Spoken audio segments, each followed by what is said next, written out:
ಶ್ರೀ ಗುರುರಾಘವೇಂದ್ರಾಯ ನಮಃ. ಎಲ್ಲರಿಗೂ ನನ್ನ ನಮಸ್ಕಾರಗಳನ್ನ ತಿಳಿಸ್ತಾ ಇವತ್ತಿನ ವಿಡಿಯೋದಲ್ಲಿ ರಾಯರ ಪಟ್ಟಾಭಿಷೇಕ ಮಹೋತ್ಸವದ ಬಗ್ಗೆ ಹಾಗೆ ರಾಯರ ವರ್ಧಂತಿ ಬಗ್ಗೆ ತಿಳಿಸ್ಕೊಡ್ತಾ ಇದ್ದೀನಿ. ಫೆಬ್ರವರಿ 19ನೇ ತಾರೀಕು ಗುರುವಾರ ನಾವೆಲ್ಲರೂ ಎಲ್ಲ ರಾಯರ ಮಠಗಳಲ್ಲೂ ಕೂಡ 405ನೇ ವರ್ಷದ ಪಟ್ಟಾಭಿಷೇಕ ಮಹೋತ್ಸವ ದಿನ ಅಂತ ಹೇಳಿ ಆಚರಣೆ ಮಾಡ್ತಾರೆ. ಅಂದ್ರೆ ಶ್ರೀ ಸುಧೀಂದ್ರ ತೀರ್ಥ ಶ್ರೀಪಾದರು ಉತ್ತರಾಧಿಕಾರಿಗಾಗಿ ಪರಮಾತ್ಮನನ್ನ ಆರಾಧನೆಯನ್ನ ಮಾಡ್ತಿರ್ತಾರೆ.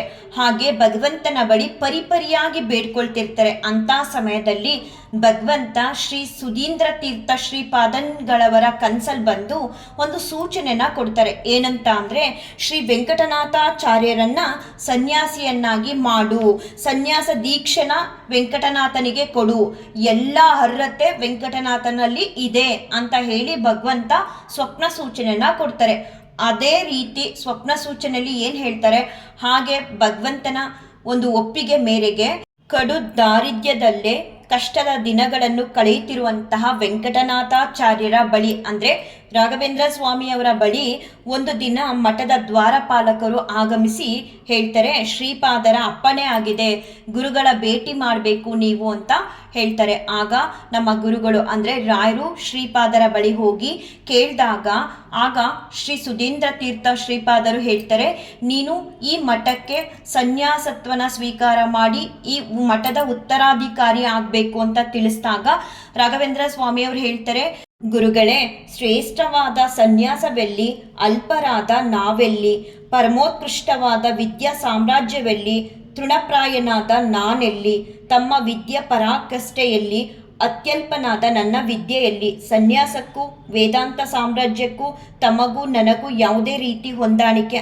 ಆಗುವುದಿಲ್ಲ, ದಯವಿಟ್ಟು ನನ್ನನ್ನು ಕ್ಷಮಿಸಿ ಅಂತ ಹೇಳಿ ತಲೆ ಬಗ್ಸಿ ನಿಲ್ತಾರೆ. ಆಗ ಶ್ರೀ ಸುಧೀಂದ್ರ ತೀರ್ಥರ್ ಹೇಳ್ತಾರೆ, ಎಲ್ಲ ಅರ್ಹತೆನೂ ನಿನ್ನಲ್ಲಿದೆ, ನೀನು ಈ ವೇದ ಸಾಮ್ರಾಜ್ಯಕ್ಕೆ ಅಂದ್ರೆ ಈ ಮಠಕ್ಕೆ ಉತ್ತರಾಧಿಕಾರಿಯಾಗಿ ಬರಬೇಕು, ಇದು ಭಗವಂತನ ಇಚ್ಛೆ ಅಂತ ಹೇಳಿದಾಗ ಅವ್ರ ಮಾತನ್ನ ತಿರಸ್ಕಾರ ಮಾಡಿ ಕ್ಷಮಿಸಿ ಗುರುಗಳೇ, ಇದು ನನ್ನಿಂದ ಸಾಧ್ಯ ಇಲ್ಲ ಅಂತ ಹೇಳಿದಾಗ ಶ್ರೀ ಸುಧೀಂದ್ರ ತೀರ್ಥರು ಪುನಃ ವೆಂಕಟನಾಥಾಚಾರ್ಯರ ಬಳಿ ಹೀಗೆ ಹೇಳ್ತಾರೆ, ಏನಂತ ಅಂದರೆ ಸಮುದ್ರವನ್ನು ದಾಟುವುದು ಕಷ್ಟ ಇರಬಹುದು, ಆದರೆ ನೌಕೆಯ ಸಹಾಯವಿದ್ದರೆ ಸಮುದ್ರ ತರಣವೂ ಕೂಡ ಸುಲಭ ಆಗುತ್ತೆ, ನಿನ್ನಲ್ಲಿ ಅಂತಹ ನೌಕೆಗಳಿದೆ, ಶ್ರಮ ದಮ ವಿದ್ಯೆ ಹೀಗೆ ಅನೇಕ ಬಗೆಯ ನೌಕೆಗಳು ನಿನ್ನ ಹತ್ರ ಇದೆ, ನಮ್ಮ ಅನುಗ್ರಹವೆಂಬ ಶ್ರೇಷ್ಠ ಧ್ವಜವಿದೆ, ಇದನ್ನು ಆಶ್ರಯಿಸಿ ನೀನು ಸಮುದ್ರವನ್ನು ದಾಟಬಹುದು.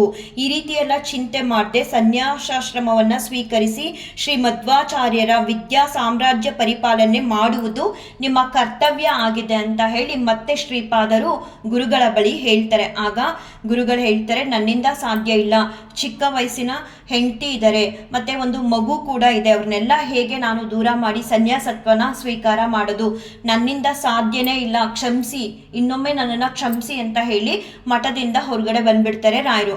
ಮನೆಗೆ ಬಂದರೂ ಕೂಡ ರಾಯರ ಮನಸ್ಸು ಒಂದು ರೀತಿ ತಳಮಳಗೊಂಡಿರುತ್ತೆ. ಏನಪ್ಪ, ನಾವು ಗುರುಗಳು ಹೇಳಿದ ಮಾತನ್ನ ಕೇಳದೇ ಇದ್ರೆ ಗುರುಗಳು ಎಲ್ಲಿ ನನಗೆ ಶಾಪನ ಕೊಟ್ಬಿಡ್ತಾರೋ, ಎಲ್ಲಿ ನನ್ನ ಮೇಲೆ ಬೇಸರನ ಮಾಡ್ಕೊಳ್ತಾರೋ, ನಾನು ಹೇಗೆ ಸನ್ಯಾಸತ್ವನ ಸ್ವೀಕಾರ ಮಾಡಲಿ, ಚಿಕ್ಕ ವಯಸ್ಸಿನ ಹೆಂಡತಿ ಇದ್ದಾರೆ, ನನಗೆ ಮಗ ಇದ್ದಾನೆ, ಇವ್ರನ್ನೆಲ್ಲ ಬಿಟ್ಟು ನಾನು ಹೇಗೆ ಸನ್ಯಾಸತ್ವನ ಸ್ವೀಕಾರ ಮಾಡೋದು, ನನ್ನಿಂದ ಸಾಧ್ಯ ಇಲ್ಲ. ಈ ಕಡೆ ಗುರುಗಳ ಮನಸ್ಸನ್ನು ನೋಯಿಸೋದಕ್ಕೆ ನನ್ನಿಂದ ಸಾಧ್ಯ ಇಲ್ಲ, ಮತ್ತೆ ಗುರುಗಳು ನನಗೇನಾದರೂ ಶಾಪನ ಕೊಟ್ಬಿಟ್ರೆ ಹಾಗೆ ಹೀಗೆ ಅಂತಾನೆ ಪಾಪ ರಾಘವೇಂದ್ರ ಸ್ವಾಮಿಯವರು ಯೋಚನೆ ಮಾಡ್ತಿರ್ತಾರೆ. ಮನಸ್ಸೆಲ್ಲ ಒಂದು ರೀತಿ ತಳಮಳಗೊಂಡಿರುತ್ತೆ. ಹಾಗೆ ನಿದ್ದೆ ಮಾಡಬೇಕು ಅಂತ ನಿದ್ದೆ ಮಾಡೋದಕ್ಕೆ ಹೋದ್ರೂ ಕೂಡ ನಿದ್ದೆ ಕೂಡ ಬರ್ತಿರಲ್ಲ ಅವ್ರಿಗೆ.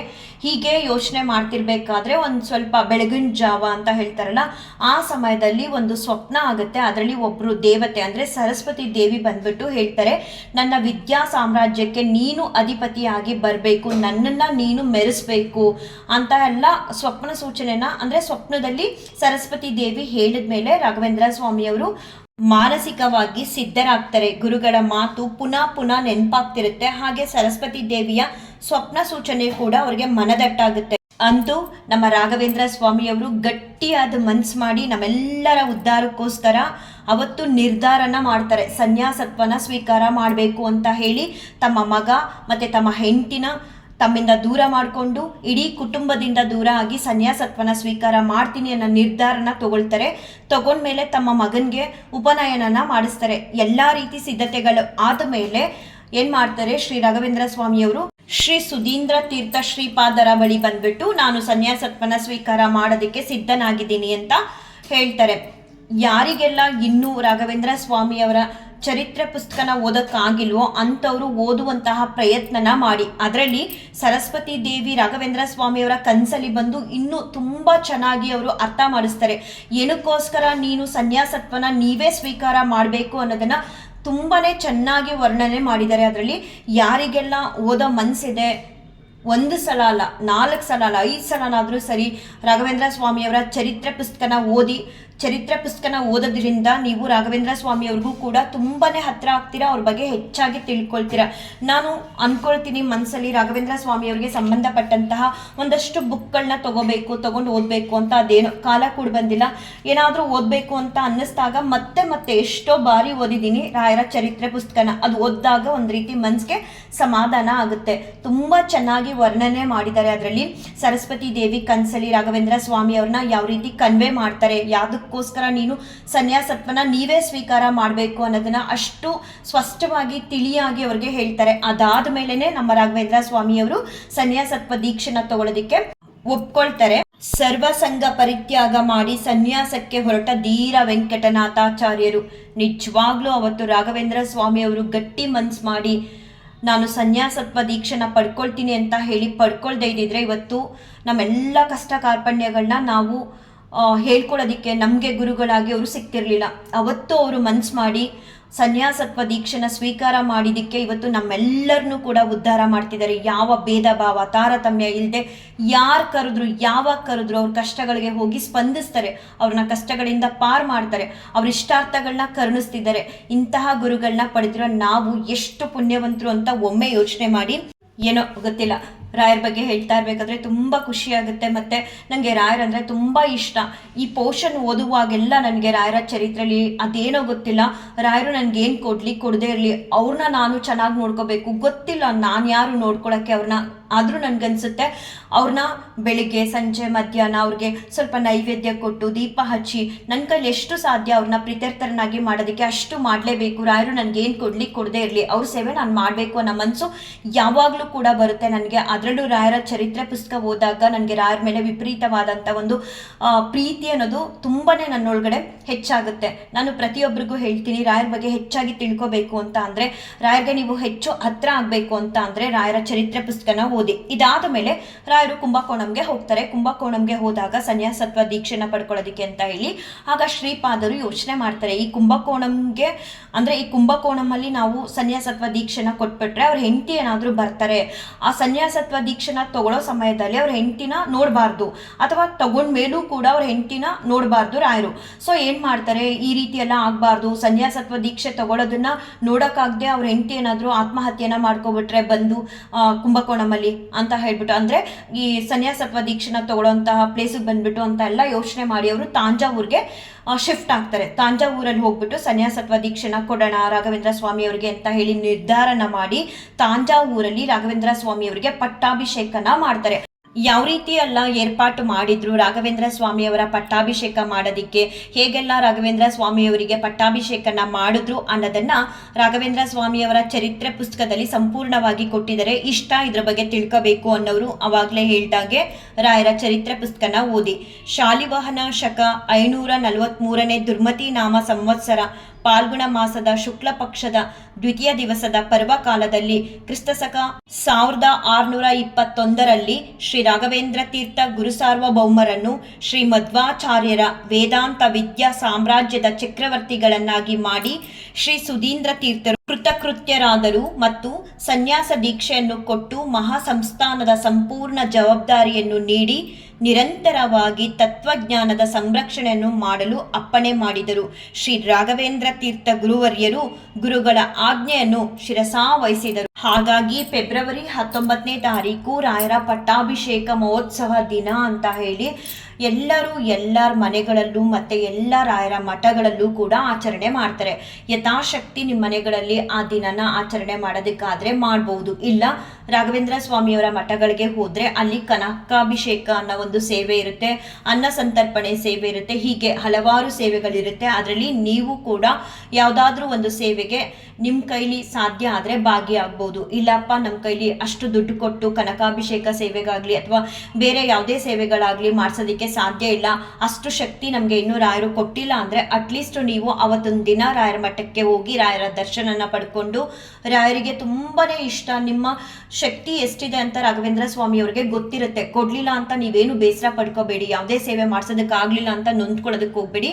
ಭಗವಂತ ಅಂದರೆ ರಾಘವೇಂದ್ರ ಸ್ವಾಮಿಯವರು ನಿಮಗೆ ಮುಂದೊಂದು ದಿನ ಶಕ್ತಿನ ಕೊಡ್ತಾರೆ. ಅಲ್ಲಿವರೆಗೂ ನೀವು ಅಟ್ಲೀಸ್ಟ್ ಅಂದ್ರೆ ಪಟ್ಟಾಭಿಷೇಕದ ದಿನ ರಾಯರ ಮಠಗಳಲ್ಲಿ ಪ್ರದಕ್ಷಿಣೆ ನಮಸ್ಕಾರನ ಮಾಡಿ. ಯಥಾಶಕ್ತಿ 5 ಮಾಡ್ಬೋದು, 3 ಮಾಡ್ಬೋದು, 9 ಮಾಡ್ಬೋದು, 21 ಮಾಡ್ಬೋದು. ನಿಮ್ಗೆ ಎಷ್ಟು ಶಕ್ತಿ ಇದೆಯೋ ಮಾಡೋದಕ್ಕೆ ಅಷ್ಟು ಸಲ ನೀವು ಪ್ರದಕ್ಷಿಣೆ ನಮಸ್ಕಾರನ ಮಾಡಿ. ರಾಘವೇಂದ್ರ ಸ್ವಾಮಿಯವರು ಅದರಿಂದನೂ ಕೂಡ ನೀವು ಮಾಡೋ ಸೇವೆಯಿಂದ ಪ್ರೀತ್ಯರ್ಥರಾಗ್ತಾರೆ. ಮತ್ತೆ ಆ ದಿನ ಮಠಗಳಲ್ಲಿ ತುಂಬಾ ಜನ ಇರ್ತಾರೆ. ಸೊ ನೀವು ಬಿಡುವಿನ ಸಮಯ ಅಂದ್ರೆ ಯಾರು ಜನ ಇಲ್ಲದೆ ಇರುವಂತಹ ಸಮಯದಲ್ಲಿ ಹೋಗಿ ಪ್ರದಕ್ಷಿಣೆ ನಮಸ್ಕಾರನ ಮಾಡಿ. ಕೆಲವು ಮಠಗಳಲ್ಲಿ ಪ್ರದಕ್ಷಿಣೆ ನಮಸ್ಕಾರನ ಮಾಡೋದಕ್ಕೆ ಅನುಕೂಲ ಮಾಡಿಕೊಟ್ಟಿರ್ತಾರೆ, ಇನ್ನು ಕೆಲವು ಮಠಗಳಲ್ಲಿ ಆ ಅವಕಾಶ ಇರಲ್ಲ. ಅವತ್ತೊಂದು ದಿನ ರಾಯರನ್ನ ನೋಡಿದ್ರೆ ಸಾಕು ಅನ್ನೋಷ್ಟು ಜನ ತುಂಬಿರ್ತಾರೆ. ಸೊ ನೋಡ್ಕೊಳ್ಳಿ ನಿಮ್ಗೆ ಹೇಗೆ ಸಾಧ್ಯ. ಬೆಳಗಿನ ಜಾವದಲ್ಲೇ ಹೋದ್ರೆ ಯಾರೂ ಜನ ಇರಲ್ಲ, ಆಗ ನಿಮ್ಗೆ ಎಷ್ಟು ಸಲ ಪ್ರದಕ್ಷಿಣೆ ನಮಸ್ಕಾರನ ಮಾಡೋದಕ್ಕೆ ಇದೊಂದು ರಾಯರ ಸೇವೆ ಅಂತ ತಿಳಿದು ಪ್ರದಕ್ಷಿಣೆ ನಮಸ್ಕಾರನ ಮಾಡಿ ರಾಯರ ದರ್ಶನನ ಪಡ್ಕೊಳ್ಳಿ, ತುಂಬಾನೇ ಒಳ್ಳೆಯದು. ಮತ್ತೆ 18ನೇ ತಾರೀಕಿಂದ ರಾಯರ ವರ್ಧಂತಿ ಅಂದ್ರೆ 24ನೇ ತಾರೀಕುವರೆಗೂ, ಅದು ಮಂಗಳವಾರ ಬರುತ್ತೆ ರಾಯರ ವರ್ಧಂತಿ, ಅಲ್ಲಿವರೆಗೂ ನೀವು 7 ದಿನದ ರಾಯರ ಸೇವೆ ಅಂತ ಮನೆಗಳಲ್ಲಿ ಮಾಡ್ಕೋಬಹುದು. ಏನಿಲ್ಲ, ಸಿಂಪಲ್ ಆಗಿ ಮಾಡ್ಬೋದು. ಬೆಳಗ್ಗಿನ ಜಾವ ಮತ್ತೆ ಸಂಜೆ ಸಮಯದಲ್ಲಿ ರಾಯರನ್ನ ಹಾಲಲ್ಲಾದರೂ ಸರಿ, ನಿಮ್ಮ ದೇವ್ರ ಮನೆಗಳಲ್ಲಾದರೂ ಸರಿ ಇಟ್ಟು 7 ದಿನ ಕೂಡ ನೀವು ಒಂದು ಸಂಕಲ್ಪನ ಮಾಡ್ಕೊಳ್ಳಿ. ರಾಘವೇಂದ್ರ ಸ್ವಾಮಿಯವರೇ, ನಿಮ್ಮ ವರ್ಧಂತಿ ಪ್ರಯುಕ್ತ ನಾನು ಈ ಒಂದು ಸೇವೆನ ಮಾಡ್ತಿದ್ದೀನಿ ಅಂತ ಹೇಳಿ ಒಂದು 108 ಬಾರಿ ರಾಘವೇಂದ್ರ ಸ್ವಾಮಿಯವರ ನಾಮಸ್ಮರಣೆನ ಮಾಡೋದು, ಇಲ್ಲ ತುಪ್ಪದ ದೀಪಗಳಿಂದ ಆರಾಧನೆನ ಮಾಡೋದು. 5 ಮಣ್ಣಿನ ಹಂಟೆ ದೀಪಗಳನ್ನ ತಗೊಂಡು ರಾಯರಿಗೆ ಆರತಿನ ಮಾಡೋದು. ಒಂದು ಸಮಯದಲ್ಲಿ ಮಾಡಿದ್ರೆ ಸಾಕು. ತುಪ್ಪದ ದೀಪಗಳ ಆರಾಧನೆನ ಮಾಡ್ತೀನಿ ಅಂತ ಅನ್ನೋರು ಬೆಳಗಿನ ಸಮಯ ಮಾಡಿದ್ರೆ ಸಾಕು. ಈ ರೀತಿಯಾಗಿ ಇಲ್ಲ ರಾಯರ ಮಠಕ್ಕೆ 7 ದಿನ ಕೂಡ ಹೋಗಿ ಹೆಜ್ಜೆ ನಮಸ್ಕಾರನ ಮಾಡ್ತೀನಿ ಅನ್ನೋದು ಬೆಟರ್. ಪ್ರದಕ್ಷಿಣೆ ನಮಸ್ಕಾರ, ಹೆಜ್ಜೆ ನಮಸ್ಕಾರನ ಮಾಡುವಂತಹ ಸೇವೆ ತುಂಬಾನೇ ಒಳ್ಳೆಯದು, ತುಂಬಾ ಶ್ರೇಷ್ಠ ಕೂಡ. ಅದನ್ನು ಕೂಡ ಮಾಡೋದು, ಜೊತೆಗೆ ಮನೇಲಿ ಕೂಡ ರಾಯರ ಸೇವೆನ ಮಾಡ್ಬೋದು. ಹೀಗೆ ನಾನಾ ರೀತಿ ಸೇವೆಗಳಿದೆ. ನೀವು ಫ್ರೀ ಇದ್ದಾಗ ರಾಯರ ಮಠಕ್ಕೆ ಹೋಗಿ ಒಂದ್ಸಲ ಅಲ್ಲಿ ಇರುವಂತ ಅರ್ಚಕರನ್ನ ವಿಚಾರಿಸಿದಾಗ ಯಾವ್ಯಾವ ರೀತಿಯ ಸೇವೆಗಳಿದೆ ನಿಮ್ಮ ಮಠಗಳಲ್ಲಿ ರಾಯರ ಸೇವೆ ಅಂತ ಕೇಳಿ ನೀವು ವಿವರಣೆ ತಗೊಂಡಾಗ ನಿಮ್ಮ ಕೈಯಲ್ಲಿ ಯಾವ ಶಕ್ತಿ ಇದೆ ರಾಘವೇಂದ್ರ ಸ್ವಾಮಿಯವರಿಗೆ ಸೇವೆನ ಮಾಡಿಸೋದಿಕ್ಕೆ, ಅದರ ಅನುಸಾರ ಒಂದು ಸೇವೆನ ನೀವು ಮಾಡಿಸ್ಬೋದು. ರಾಘವೇಂದ್ರ ಸ್ವಾಮಿಯವರ ಅನುಗ್ರಹ ಆಶೀರ್ವಾದನ ಪಡ್ಕೋಬಹುದು. ಇಲ್ಲ ನೀವೇ ಸ್ವತಃ ನಮಗೆ ಭಗವಂತ ಹೆಚ್ಚಾಗಿ ಶಕ್ತಿ ಕೊಟ್ಟಿದ್ದಾನೆ ಅನ್ನೋದಾದ್ರೆ ರಾಘವೇಂದ್ರ ಸ್ವಾಮಿಯವರ ವರ್ಧಂತಿ ದಿನ ಅಂದ್ರೆ ಫೆಬ್ರವರಿ 24ನೇ ತಾರೀಕು ಮಂಗಳವಾರ ಅನ್ನದಾನನ ಮಾಡ್ಬೋದು. ಯಾರಿಗೆ ಬೇಕಾದ್ರೂ ನೀವು ಅನ್ನದಾನನ ಮಾಡ್ಬೋದು. ಇಲ್ಲ ಮಂತ್ರಾಲಯ ವೆಬ್ಸೈಟ್ ಅಲ್ಲಿ ಹೋದಾಗ ಅಲ್ಲೂ ಸಾಕಷ್ಟು ಸೇವೆಗಳಿರುತ್ತೆ, ಅಲ್ಲೂ ಕೂಡ ನೀವು ಸೇವೆನ ಸಲ್ಲಿಸಬಹುದು. ಇಲ್ಲಿಂದ ನೀವು ಒಂದಷ್ಟು ಅಮೌಂಟ್ನ ಕಟ್ಟಿ, ಅಂದ್ರೆ ನಿಮ್ಗೆ ಯಾವ ಸೇವೆ ಮಾಡಿಸೋದಕ್ಕೆ ಇಷ್ಟ ಆ ಸೇವೆಗೆ ಅಮೌಂಟ್ ಕಟ್ಟಿದಾಗ ಅವರೊಂದು ರೆಸಿಪ್ಟ್ ನ ಕಳಿಸ್ಕೊಡ್ತಾರೆ. ಅದ್ರ ಮೂಲಕ ನೀವು ಮಾಡಿಸುವಂತಹ ಸೇವೆನ ಆ ದಿನ ಅಂದ್ರೆ ರಾಘವೇಂದ್ರ ಸ್ವಾಮಿಯವರ ವರ್ಧಂತಿ ದಿನ ರಾಘವೇಂದ್ರ ಸ್ವಾಮಿಯವರಿಗೆ ಸಲ್ಲಿಸ್ತಾರೆ. ಅದ್ರ ಪ್ರಸಾದ ಕೂಡ ನಿಮ್ಗೆ ತಲುಪಿಸ್ಕೊಡ್ತಾರೆ. ನೀವು ರಾಘವೇಂದ್ರ ಸ್ವಾಮಿಯವರ ವೆಬ್ಸೈಟ್ ನ ನೋಡಿದಾಗ ಅದ್ರ ಡೀಟೇಲ್ಸ್ ನ ತಿಳ್ಕೋಬಹುದು. ಹೀಗೆ ನಾನಾ ರೀತಿ ಸೇವೆಗಳಿರುತ್ತೆ, ಮಾಡಬಹುದು. ರಾಘವೇಂದ್ರ ಸ್ವಾಮಿಯವರ ವರ್ಧಂತಿ ಅಂದ್ರೆ ನಿಮ್ಮಲ್ಲಿ ಒಬ್ರು ರಾಘವೇಂದ್ರ ಸ್ವಾಮಿಯವರು ನಿಮ್ಮ ಮನೆಯಲ್ಲಿ ನಿಮ್ಮ ತಂದೆ ತಾಯಿ ಆಗಿರ್ಬೋದು ಅಥವಾ ನಿಮ್ಮ ಅಕ್ಕ ಅಣ್ಣ ತಮ್ಮ, ನೀವು ಯಾವ ಭಾವನೆಯಿಂದ ರಾಘವೇಂದ್ರ ಸ್ವಾಮಿಯವ್ರನ್ನ ನೋಡ್ತಿರೋ ಹಾಗೆ ರಾಘವೇಂದ್ರ ಸ್ವಾಮಿಯರ ವರ್ಧಂತಿ ದಿನ ನಿಮ್ಮನೇಲಿ ಯಾರ್ದಾದ್ರೂ ಒಬ್ರದ್ದು ಹುಟ್ಟದ ಹಬ್ಬ ಬಂತು ಅಂದ್ರೆ ಹೇಗೆ ಸಂಭ್ರಮದಿಂದ ಸಡಗರದಿಂದ ಅವ್ರ ಹುಟ್ಟು ಹಬ್ಬನ ಸೆಲೆಬ್ರೇಷನ್ ಮಾಡ್ತಿರೋ ಅದೇ ರೀತಿ ರಾಘವೇಂದ್ರ ಸ್ವಾಮಿಯವರ ವರ್ಧಂತಿನ ನಿಮ್ಮನೆಗಳಲ್ಲಿ ಹಬ್ಬದ ರೀತಿ ಆಚರಣೆ ಮಾಡಿ. ಹಬ್ಬದ ರೀತಿ ಆಚರಣೆ ಮಾಡಕ್ಕೆ ಹೇಳ್ತಿದ್ದಾರೆ ಅಂತ ಹೇಳಿ ಸಾಲ ಸೋಲ ಎಲ್ಲ ಮಾಡ್ಕೋಬೇಡಿ. ಅದನ್ನ ರಾಘವೇಂದ್ರ ಸ್ವಾಮಿಯವರು ಕೂಡ ಒಪ್ಪಲ್ಲ, ಯಥಾಶಕ್ತಿ. ಆದ್ರೆ ಹಬ್ಬದ ರೀತಿ ಆಚರಣೆ ಮಾಡೋದಕ್ಕೆ ದುಡ್ಡೇ ಬೇಕಾಗಿಲ್ಲ. ಮನಸ್ಸಲ್ಲಿ ಸಂಭ್ರಮ, ಸಂತೋಷ, ಸಡಗರ, ಭಕ್ತಿ, ಶ್ರದ್ಧೆಯಿಂದ ಮಾಡಿದ್ರೆ ಸಾಕು. ರಾಘವೇಂದ್ರ ಸ್ವಾಮಿಯವರು ಹಾಗೆ ನಿಮ್ಗೆ ಒಲ್ದು ಬರ್ತಾರೆ. ಏನಿದೆಯೋ ನಿಮ್ಮ ಮನೆಗಳಲ್ಲಿ ಅದಿಲ್ಲ ಇದಿಲ್ಲ ಅಂತ ಹೇಳ್ದೆ ರಾಘವೇಂದ್ರ ಸ್ವಾಮಿಯವರ ಹುಟ್ಟದ ದಿನ ಈ ಪುಣ್ಯಾತ್ಮ ನಮ್ಗೆಲ್ಲರಿಗೂ ಗುರುವಾಗಿ ಬರ್ದೇ ಇದ್ದಿದ್ರೆ ಇವತ್ತು ನಮ್ಗೊಂದು ಜ್ಞಾನ ಕೂಡ ಸಿಕ್ತಿರ್ಲಿಲ್ಲ ರಾಯರಿಂದ. ನಮ್ಮ ಕಷ್ಟ ಕಾರ್ಪಣ್ಯಗಳು ಕೂಡ ದೂರ ಆಗ್ತಿರ್ಲಿಲ್ಲ, ನಮ್ಮ ಇಷ್ಟಾರ್ಥಗಳನ್ನು ಕೂಡ ಕರುಣಿಸ್ತಿರ್ಲಿಲ್ಲ. ಇಂತಹ ಪುಣ್ಯಾತ್ಮರ ಒಂದು ಅವತರಿಸಿದ ದಿನ ಬರ್ತಿದೆ. ಅದನ್ನ ಯಾವ ರೀತಿ ಸೆಲೆಬ್ರೇಷನ್ ಮಾಡ್ಬೋದು, ಮಾಡಕ್ ಸಾಧ್ಯ ಅನ್ನೋದನ್ನ ಮುಂಚೆನೆ ನೀವು ಯೋಚನೆ ಮಾಡಿಕೊಂಡು ಅದರ ಅನುಸಾರವಾಗಿ ನಿಮ್ಮ ಮನೆಗಳಲ್ಲಿ ಸಂಭ್ರಮ ಸಡಗರದಿಂದ ರಾಘವೇಂದ್ರ ಸ್ವಾಮಿಯವರ ವರ್ಧಂತಿನ ಆಚರಣೆ ಮಾಡಿ. ಮನಸ್ಸಲ್ಲಿ ಮೇನ್ ಆಗಿ ಭಕ್ತಿ ಅನ್ನೋದಿರಬೇಕು, ಮತ್ತು ಶ್ರದ್ಧೆ ಅನ್ನೋದಿರಬೇಕು. ಅದನ್ನು ಕೇಳ್ಕೊಳ್ಳಿ ರಾಘವೇಂದ್ರ ಸ್ವಾಮಿಯವ್ರ ಹತ್ರ. ಸ್ವಾಮಿ, ನಿಮ್ಮ ವರ್ಧಂತಿ ದಿನ ನಾನು ಮನೇಲಿ ಆಚರಣೆ ಮಾಡಬೇಕು, ನಿಮ್ಮ ವರ್ಧಂತಿ ಅಂತ ಅಂದ್ಕೊಂಡಿದ್ದೀನಿ, ಆ ಶಕ್ತಿನ ಕೊಡಿ, ಭಕ್ತಿನ ಕೊಡಿ ಅಂತ ಕೇಳ್ಕೊಳ್ಳಿ. 100% ರಾಘವೇಂದ್ರ ಸ್ವಾಮಿಯವರು ನಿಮಗೆ ಭಕ್ತಿನ ಕೊಟ್ಟು ನೀವು ಅಂದ್ಕೊಂಡಿರೋದಕ್ಕಿಂತ ಹೆಚ್ಚಾಗಿ ನಿಮ್ಮ ಮನೇಲಿ ರಾಘವೇಂದ್ರ ಸ್ವಾಮಿಯವರ ಒಂದು ವರ್ಧಂತಿನ ಆಚರಣೆ ಮಾಡುವಷ್ಟು ಶಕ್ತಿನ ನಿಮ್ಮಲ್ಲಿ ಕೊಡ್ತಾರೆ. ಮತ್ತು ಇನ್ನೊಂದು ವಿಚಾರನ ತಿಳಿಸ್ತೀನಿ.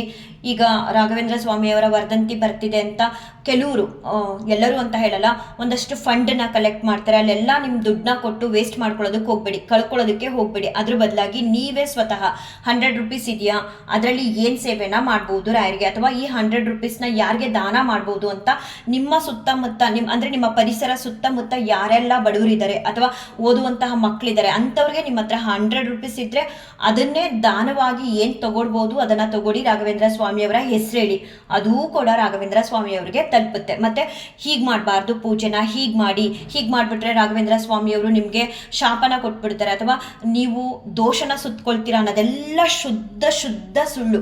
ನಿಮ್ಮ ಮನೇಲಿ ಇರುವಂತಹ ನಿಮ್ಮ ತಂದೆ ತಾಯಿಗಳು ಹೇಗೋ ಹಾಗೆ ರಾಘವೇಂದ್ರ ಸ್ವಾಮಿಯವರು ನಿಮ್ಮಲ್ಲಿ ಒಬ್ಬರು, ನಿಮ್ಮ ಮನೆ ಜನದಲ್ಲಿ ಒಬ್ಬರು ಅಂತ ತಿಳಿದು ಅವರ ವರ್ಧಂತಿನ ನೀವು ಶ್ರದ್ಧಾ ಭಕ್ತಿ ನಿಷ್ಠೆಯಿಂದ ಏನೇ ಮಾಡಿ ಶುದ್ಧ ಮನಸ್ಸಿಂದ ಮಾಡಬೇಕು.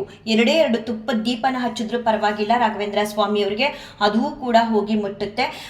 ಹೀಗೆ ಹೇಳ್ಬಿಟ್ಟಿದ್ದಾರೆ ಏನು ಮಾಡೋದು ಅಂತ ಎಲ್ಲ ನೀವು ಸುಮ್ಮನೆ ಇಲ್ಲದ ಸಲ್ಲದ ಯೋಚನೆಗಳನ್ನ ಮಾಡಬೇಡಿ. ಬದಲಾಗಿ ರಾಘವೇಂದ್ರ ಸ್ವಾಮಿಯವ್ರನ್ನ ಹೇಗೆ ಒಲಿಸ್ಕೊಳ್ಳೋದು, ರಾಘವೇಂದ್ರ ಸ್ವಾಮಿಯವರ ಪ್ರೀತಿನ ಹೇಗೆ ಪಡ್ಕೊಳ್ಳೋದು, ಅವ್ರಿಗೆ ಯಾವ ರೀತಿ ಕನೆಕ್ಟ್ ಆಗಬೇಕು, ನಾವು ಹೇಗಿದ್ರೆ ರಾಘವೇಂದ್ರ ಸ್ವಾಮಿಯವರಿಗೆ ಇಷ್ಟ ಆಗ್ತೀವಿ ಅನ್ನೋದ್ರ ಬಗ್ಗೆ ಯೋಚನೆ ಮಾಡಿ. ಇನ್ನು ಪ್ರಸಾದಕ್ಕೆ ನಿಮಗೆ ಶಕ್ತಿ ಇದ್ದರೆ ಹೆಸರುಬೇಳೆ ಪಾಯಸ ಮಾಡ್ಬೋದು, ರವೆ ಉಂಡೆ ಮಾಡ್ಬೋದು.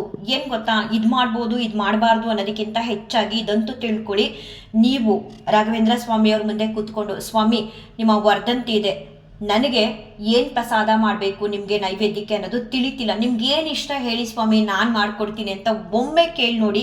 ನಿಮ್ಮ ಮನಸ್ಸಿಗೆ ರಾಘವೇಂದ್ರ ಸ್ವಾಮಿಯವರು ಹೇಗಾದರೂ ಸರಿ ತೋರಿಸ್ಕೊಟ್ಟೇ ಕೊಡ್ತಾರೆ, ಈ ರೀತಿ ಮಾಡು ನನಗೆ ಅಂತ ಹೇಳಿ. ನಾನಂತೂ ಆ ರೀತಿ ಅನುಭವನ ಪಡ್ಕೊಂಡಿದ್ದೀನಿ. ಅದರ ಅನುಸಾರ ನಾನು ರಾಘವೇಂದ್ರ ಸ್ವಾಮಿಯವ್ರಿಗೆ ಏನು ಇಷ್ಟ ಅದನ್ನು ಮಾಡಿಕೊಡ್ತೀನಿ ಪ್ರತಿ ಸಲ. ಹಾಗೆ ಇನ್ನೂ ಒಂದು 5-6 ಬಾರಿ ಕೇಳ್ತೀನಿ ರಾಘವೇಂದ್ರ ಸ್ವಾಮಿಯವ್ರನ್ನ, ಸ್ವಾಮಿ ನಿಮ್ಮ ವರ್ಧಂತಿ ಇದೆ, ನಿಮ್ಗೆ ಏನು ಇಷ್ಟ ಹೇಳಿ, ನಾನು ಮಾಡ್ಕೊಡ್ತೀನಿ ಅಂತ ಕೇಳಬೇಕು. ಕೇಳಿದಾಗ ರಾಘವೇಂದ್ರ ಸ್ವಾಮಿಯವರು ನಿಮಗೆ ಖಂಡಿತ ಹೇಗಾದರೂ ಸರಿ ನಿಮ್ಮ ಮನಸ್ಸೊಳಗಡೆ ಒಂದು ಭಾವನೆ ಮೂಡೋ ಹಾಗೆ ಮಾಡ್ತಾರೆ, ಇಲ್ಲ ಒಂದು ಯೋಚನೆ ಮೂಲಕ ರಾಘವೇಂದ್ರ ಸ್ವಾಮಿಯವರು ತಿಳಿಸ್ಕೊಡ್ತಾರೆ, ಇಲ್ಲ ಹೇಗಾದರೂ ಸರಿ ಒಂದು ಸೂಚನೆನ ನಿಮಗೆ ರಾಘವೇಂದ್ರ ಸ್ವಾಮಿಯವರು ಕೊಡ್ತಾರೆ. ಆಮೇಲೆ ನಿಮಗೆ ಆ ಪ್ರಸಾದನ ಮಾಡಿ ನೈವೇದ್ಯನ ಮಾಡ್ಬೋದು. ಮೊದಲು ನೀವು ಕೂತು ರಾಘವೇಂದ್ರ ಸ್ವಾಮಿಯವ್ರ ಮುಂದೆ ಮಾತಾಡೋ ಪ್ರಯತ್ನನ ಮಾಡಿ. ಇಲ್ಲ ನಮಗೇನು ತೋರಿಸ್ತಿಲ್ಲ ಮನಸ್ಸಿಗೆ ಅಂತ ಅನಿಸಿದ್ರೆ ನೀವು ಒಂದು ಪೀಸ್ ಕಲ್ಸಕ್ರೆ ಇಟ್ಟು ನೈವೇದ್ಯ ಮಾಡಿದ್ರೂ ಕೂಡ ರಾಘವೇಂದ್ರ ಸ್ವಾಮಿಯವರು ಆ ನೈವೇದ್ಯನ ಸ್ವೀಕಾರ ಮಾಡೇ ಮಾಡ್ತಾರೆ, ಯಾವುದಾದ್ರೂ ಒಂದು ರೂಪದಲ್ಲಿ ಬಂದು. ಇನ್ನು ಮನೆಗಳಲ್ಲಿ ವಿಗ್ರಹ, ಮೂರ್ತಿ ಆ ರೀತಿ ಏನಾದರೂ ಇಟ್ಕೊಂಡಿದ್ರೆ ನೀವು ಅವತ್ತು ಅಂದರೆ ರಾಯರ ವರ್ಧಂತಿ ದಿನ ಹಾಗೆ ರಾಯರ ಪಟ್ಟಾಭಿಷೇಕದ ದಿನ ನೀವು ರಾಯರಿಗೆ ಅಭಿಷೇಕನ ಮಾಡ್ಬೋದು. ಪ್ರಸಾದ ನೈವೇದ್ಯನ ಮಾಡಿ ಮನೆ ಜನ ಎಲ್ಲರೂ ಸ್ವೀಕಾರ ಮಾಡ್ಬೋದು. ಹಾಗೆ ನೀವು ಮಾಡುವ ಪ್ರಸಾದನ ಹೆಚ್ಚಾಗಿ ಮಾಡಿ ನಿಮ್ಮ ಅಕ್ಕಪಕ್ಕದವ್ರಿಗೆಲ್ಲರಿಗೂ, ನಿಮ್ಗೆ ಯಾರಿಗೆಲ್ಲ ಕೊಡಬೇಕು ಅಂತ ಅನಿಸುತ್ತೋ ಅವ್ರಿಗೆಲ್ಲರಿಗೂ ಕೂಡ ರಾಘವೇಂದ್ರ ಸ್ವಾಮಿಯವರ ವರ್ಧಂತಿ ದಿನ ಇವತ್ತು ಅಂತ ಹೇಳಿ ನೀವು ಅವ್ರಿಗೂ ಕೂಡ ಪ್ರಸಾದನ ತಲುಪಿಸುವಂಥ ಒಂದು ಪ್ರಯತ್ನನ ಮಾಡ್ಬೋದು. ಒಟ್ಟಿನಲ್ಲಿ ರಾಘವೇಂದ್ರ ಸ್ವಾಮಿಯವರ ಸೇವೆ ಅಂತ ತಿಳಿದು ಆ ದಿನ ನೀವೇನೇ ಮಾಡಿದ್ರು ರಾಘವೇಂದ್ರ ಸ್ವಾಮಿಯವರಿಗೆ ಸಲ್ಲುತ್ತೆ. ಏನು ಮಾಡಬೇಕು ಅನ್ನೋ ಯೋಚನೆನ ನೀವು ಮಾಡಿ. ಇನ್ನು ಬಹಳ ಮುಖ್ಯವಾಗಿ ತಿಳ್ಕೊಬೇಕಾಗಿರುವಂಥ ವಿಚಾರ ಏನು ಅಂತ ಅಂದರೆ, ಈಗ ಸಪ್ತಾಹ ಸೇವೆ ಯಾರು ಮಾಡ್ತೀರಾ ಅಂಥವರೇ ಆಗಲಿ, ಅಥವಾ ರಾಯರ ಪಟ್ಟಾಭಿಷೇಕ ದಿನ ಗುರುವಾರ ಬೀಳುತ್ತೆ, ಸೊ ಗುರುವಾರ ನಾನ್ ವೆಜ್ ತಿನ್ನಲ್ಲ, ಅದೆಲ್ಲ ನಿಮ್ಗೆಲ್ಲರಿಗೂ ಗೊತ್ತಿರುತ್ತೆ, ಆ ದಿನ ತಿನ್ನೋದಕ್ಕೆ ಹೋಗಲ್ಲ. ಅದನ್ನು ಬಿಟ್ಟು ಈಗ ರಾಯರ ವರ್ಧಂತಿ ಮಂಗಳವಾರ ಬರುತ್ತೆ, ಕೆಲವ್ರ ಮನೇಲಿ ಮಂಗಳವಾರ ಕೂಡ ನಾನ್ ವೆಜ್ ಅಡುಗೆ ಮಾಡಿ ಅಭ್ಯಾಸ ಇರುತ್ತೆ. ಯಾವುದೇ ಕಾರಣಕ್ಕೂ ಈ ಸಪ್ತಾಹ ಸೇವೆ ಮಾಡುವಂತಹ ದಿನಗಳಲ್ಲಿ ಮತ್ತು ರಾಯರ ವರ್ಧಂತಿ ದಿನ ನಾನ್ ವೆಜ್ ಅಡುಗೆನ ತಿನ್ನಬೇಡಿ. ಹಿಂದಿನ ದಿನನೂ ತಿನ್ನಬೇಡಿ ಮತ್ತು ರಾಯರ ವರ್ಧಂತಿ ದಿನ ಕೂಡ ತಿನ್ನಬೇಡಿ. ಸಪ್ತಾಹ ಸೇವೆ ಮಾಡ್ತಿದ್ದೀವಿ ಅಂತ ಅನ್ನೋರು ಕೂಡ ಏನಾದರೂ ನಾನ್ ವೆಜ್ ಸೇವನೆ ಮಾಡ್ತಿದ್ರೆ ಈ 7 ದಿನಗಳು ಕೂಡ ನೀವು ನಾನ್ ವೆಜ್ ಅಡುಗೆನ ಮನೇಲಿ ಕೂಡ ಮಾಡಬಾರ್ದು, ಸೇವನೆ ಕೂಡ ಮಾಡಬಾರ್ದು. ನಿಮ್ಮ ಮನೆಗಳಲ್ಲಿ ಅಡುಗೆ ಮಾಡೋವಂಥವ್ರಿಗೆ ಇದನ್ನು ತಿಳಿಸಿ ಹೇಳಿ, ಅವರು ಕೂಡ ತಿಳ್ಕೊಳ್ತಾರೆ, ಆ ದಿನ ಮಾಡೋದಕ್ಕೆ ಹೋಗಲ್ಲ. ರಾಯರ ಬಗ್ಗೆ ಎಷ್ಟು ಹೇಳ್ತಿದ್ರು ಕೂಡ ಸಾಕು ಅಂತ ಅನ್ಸಲ್ಲ. ಇಲ್ಲಿ ಹೇಳಿರುವಂಥ ವಿಚಾರಗಳಲ್ಲಿ ಏನಾದರೂ ನಿಮಗೆ ಡೌಟ್ಸ್ಗಳಿದ್ರೆ ಅಥವಾ ಇನ್ನೂ ಏನಾದರೂ ತಿಳ್ಕೋಬೇಕು ರಾಘವೇಂದ್ರ ಸ್ವಾಮಿಯವರ ವರ್ಧಂತಿ ಬಗ್ಗೆ ಅಥವಾ ರಾಘವೇಂದ್ರ ಸ್ವಾಮಿಯವರ ಪಟ್ಟಾಭಿಷೇಕದ ದಿನದ ಬಗ್ಗೆ ಅಥವಾ ಸಪ್ತಾಹ ದಿನಗಳ ಬಗ್ಗೆ ಅಂತ ಅನ್ಸಿದ್ರೆ ದಯವಿಟ್ಟು ಕಮೆಂಟ್ ಮೂಲಕ ಕೇಳಿದ್ರೆ ನಾನು ನೆಕ್ಸ್ಟ್ ವಿಡಿಯೋದಲ್ಲಿ ತಿಳಿಸ್ಕೊಡ್ತೀನಿ. ರಾಘವೇಂದ್ರ ಸ್ವಾಮಿ ಅವರ ಪ್ರೀತಿ ಅಪಾರವಾದದ್ದು. ಅದನ್ನು ಪಡ್ಕೊಳ್ಳುವಂತಹ ಪ್ರಯತ್ನನ ಪಡಿ. ಏನೊಂದು ಕೂಡ ರಾಘವೇಂದ್ರ ಸ್ವಾಮಿಯವರನ್ನು ಸೇವೆ ಮಾಡ್ತೀವಿ ಕೊಡಿ ಅಂತ ಬೇಡಬೇಡಿ. ಆದರೆ ಸ್ವತಃ ನಿಮ್ಗೇನು ಕೊಡಬೇಕು ಕೊಡಬಾರ್ದು ಅಂತ ನಿಶ್ಚಯನ ಮಾಡಿ, ಅಂದರೆ ನಿರ್ಧಾರನ ಮಾಡಿ ನಿಮಗೆ ಕೊಡ್ತಾರೆ. ಹೇಗೆ ನಿಮ್ಮ ತಂದೆ ತಾಯಿಗಳು ಹಾಗೆ ರಾಘವೇಂದ್ರ ಸ್ವಾಮಿಯವರು ಇರ್ತಾರೆ. ತಂದೆ ತಾಯಿಗಿಂತಲೂ ಹೆಚ್ಚಿನ ಪ್ರೀತಿನ ನಾವು ಯಾರಿಂದನಾದರೂ ಪಡ್ಕೋಬಹುದು ಅಂತ ಅಂದ್ಕೊಂಡಿದ್ರೆ ಅದು ರಾಘವೇಂದ್ರ ಸ್ವಾಮಿಯವರಿಂದ ಮಾತ್ರ ಸಾಧ್ಯ. ಅಷ್ಟು ನಮ್ಮ ತಂದೆ ತಾಯಿಗಿಂತ ಹೆಚ್ಚಿನ ಪ್ರೀತಿನ ರಾಘವೇಂದ್ರ ಸ್ವಾಮಿಯವರು ಕೊಡ್ತಾರೆ. ನಿಮಗೆ ಗೊತ್ತಾ, ನಮ್ಮ ತಂದೆ ತಾಯಿಗಳು ಅವ್ರಿಗೆ ಆಯಸ್ ಅನ್ನೋದು ಇರೋವರೆಗೂ ನಮ್ಮ ಜೊತೆ ಇದ್ದು ನಮ್ಮನ್ನು ಕಾಪಾಡ್ತಾರೆ. ನಮ್ಮ ಸಕಲ ಇಷ್ಟಾರ್ಥಗಳನ್ನು ಕೂಡ ಈಡೇರಿಸದಲ್ಲಿ ಅವ್ರ ಜೀವನನ ಕಳೀತಾರೆ. ನಮ್ಮ ಬೇಕು ಬೇಡಗಳನ್ನ ಕಾಲಕ್ಕೆ ತಿಳ್ಕೊಂಡು ಕೊಡ್ತಾರೆ. ಆದರೆ ರಾಘವೇಂದ್ರ ಸ್ವಾಮಿಯವರು ನಾವು ಬದುಕಿರೋವರೆಗೂ ನಮ್ಮ ಇಷ್ಟಾರ್ಥಗಳನ್ನ ನಮ್ಮ ಬೇಕು ಬೇಡಗಳನ್ನ ನಿರ್ಣಯ ಮಾಡ್ತಾರೆ, ನಿರ್ಧಾರನ ಮಾಡ್ತಾರೆ. ಕಣ್ಣಲ್ಲಿ ಕಣ್ಣಿಟ್ಟು ನಮ್ಮನ್ನು ಕಾಪಾಡ್ತಾರೆ. ನಾವು ಬದುಕಿರೋವರೆಗೂ ನಮ್ಮ ತಂದೆ ತಾಯಿಗಳು ಅವ್ರಿಗೆ ಆಯಸ್ಸಿರೋವರೆಗೂ ನಮ್ಮ ಜೊತೆ ನಮಗೆ ರಕ್ಷಕರಾಗಿ ನಮ್ಮ ಪಾಲನೆ ಪೋಷಣೆನ ಮಾಡ್ತಾರೆ. ಆದರೆ ರಾಘವೇಂದ್ರ ಸ್ವಾಮಿಯವರು ಹಾಗಲ್ಲ. ತಂದೆ ತಾಯಿಗಿಂತಲೂ ಹೆಚ್ಚಿನ ಪ್ರೀತಿನ ಕೊಡ್ಬೋದು. ಆ ಪ್ರೀತಿ ಕೊಡೋದಕ್ಕೆ ಸಾಧ್ಯ ಒಬ್ಬರಿಂದ ಅಂದರೆ ಆವಾಗಲೇ ಹೇಳಿದಾಗೆ ರಾಘವೇಂದ್ರ ಸ್ವಾಮಿಯವರಿಂದ ಅಂತ ಹೇಳಿದ್ದು ಇದೇ ಕಾರಣಕ್ಕೆ. ತಂದೆ ತಾಯಿಗಳು ಅವ್ರಿಗೆ ಆಯಸ್ ಮುಗಿದ ಮೇಲೆ ನಮ್ಮಿಂದ ದೂರ ಆಗ್ತಾರೆ. ಆದರೆ ರಾಘವೇಂದ್ರ ಸ್ವಾಮಿಯವರು ನಾವು ಬದುಕಿರೋವರೆಗೂ ಕೂಡ ನಮ್ಮ ಜೊತೆ ಇದ್ದು ತಂದೆ ತಾಯಿ ಬಂಧು ಬಳಗ ಎಲ್ಲರಿಗಿಂತಲೂ ಕೂಡ ಹೆಚ್ಚಿನ ಪ್ರೀತಿ ಅನ್ನೋದನ್ನು ಕೊಟ್ಟು ನಮ್ಮನ್ನು ಕಾಪಾಡ್ತಾರೆ. ಹಾಗಾಗಿ ಈ ತಂದೆ ತಾಯಿಯ ರೂಪದಲ್ಲಿರುವಂತಹ ನಮ್ಮ ಗುರುಗಳ ವರ್ಧಂತಿ ಬರ್ತಿದೆ. ಫೆಬ್ರವರಿ 24ನೇ ತಾರೀಕು ಮಂಗಳವಾರ. ನಿಮ್ಮ ಪ್ರೀತಿಯ ತಂದೆ ತಾಯಿ ರೂಪ ಆಗಿರುವಂತಹ ಅಥವಾ ಗುರುಗಳ ರೂಪ ಆಗಿರುವಂತಹ ಅಥವಾ ಭಗವಂತನ ರೂಪ ಆಗಿರುವಂತಹ ರಾಯರನ್ನ ನೀವು ನಿಮ್ಮ ಇಚ್ಛೆಗೆ ಅನುಗುಣವಾಗಿ ಅವತ್ತಿನ ದಿನ ಯಥಾಶಕ್ತಿ ರಾಘವೇಂದ್ರ ಸ್ವಾಮಿಯವರ ವರ್ಧಂತಿನ ಮಾಡಿ ನಿಮ್ಮ ಪ್ರೀತಿನ ಅವ್ರಿಗೆ ವ್ಯಕ್ತಪಡಿಸಿ ಅವರ ಅನುಗ್ರಹ ಅವರ ಆಶೀರ್ವಾದನ ಪಡ್ಕೊಳ್ಳಿ. ರಾಘವೇಂದ್ರ ಸ್ವಾಮಿಯವರು ಪೂಜೆಯಿಂದ ತಪ್ಪಾದರೆ ಯಾರನ್ನೂ ಕೂಡ ಶಿಕ್ಷಿಸಿಲ್ಲ ಅಥವಾ ಯಾರಿಗೂ ಕೂಡ ದೋಷ ಅನ್ನೋದನ್ನು ತಗೋ ನೀನು ಅಂತ ಹೇಳಿಕೊಟ್ಟಿಲ್ಲ. ಬದಲಾಗಿ ಆವಾಗಲೇ ಹೇಳಿದ್ನಲ್ಲ, ತಂದೆ ತಾಯಿಗಿಂತ ಹೆಚ್ಚಿನ ಪ್ರೀತಿನ ಕೊಡುವಂತಹ ಪ್ರಯತ್ನನ ರಾಘವೇಂದ್ರ ಸ್ವಾಮಿಯವರು ಮಾಡ್ತಾರೆ ಪ್ರತಿ ಕ್ಷಣ. ನಾವು ಅವರಿಂದ ಪಡ್ಕೊಳ್ಳುವಂತಹ ಪ್ರಯತ್ನನ ಮಾಡಬೇಕು. ನಾವು ರಾಘವೇಂದ್ರ ಸ್ವಾಮಿಯವರ ಅಯ್ಯೋ ಅವರು ಕೆಲವರು ಮಾತ್ರ ಕೊಡ್ತಾರೆ ನಮಗೆ ಕೊಡಲ್ಲ ಅಂತ ಅಂದ್ಕೊಂಡು ದೂರ ಉಳಿದ್ರೆ ನಾವು ದೂರನೇ ಉಳಿಬೇಕಾಗತ್ತೆ. ಸ್ವಾಮಿ ನೀವು ಕೊಡಿ ಬುಡಿ, ನಿಮ್ಮ ಸೇವೆ ನಿತ್ಯ ನಿರಂತರ ಅಂತ ಹೇಳಿ ಅವ್ರ ಸೇವೆ ಮಾಡೋದಕ್ಕೆ ಶುರು ಮಾಡಿ. ನಿಜವಾಗ್ಲೂ ಪಡ್ಕೊಳ್ಳೋದೇ ಆದರೆ ರಾಘವೇಂದ್ರ ಸ್ವಾಮಿಯವರಿಂದ ಅವರ ಪ್ರೀತಿನ ಪಡ್ಕೊಳ್ಳುವಂತಹ ಪ್ರಯತ್ನನ ಮಾಡಿ ಅಂತ ಹೇಳ್ತಾ ಈ ಒಂದು ವಿಡಿಯೋನ ಎಂಡ್ ಮಾಡ್ತೀನಿ. ಶ್ರೀಕೃಷ್ಣಾರ್ಪಣಮಸ್ತು, ಶ್ರೀಕೃಷ್ಣಾರ್ಪಣಮಸ್ತು, ಶ್ರೀಕೃಷ್ಣಾರ್ಪಣಮಸ್ತು.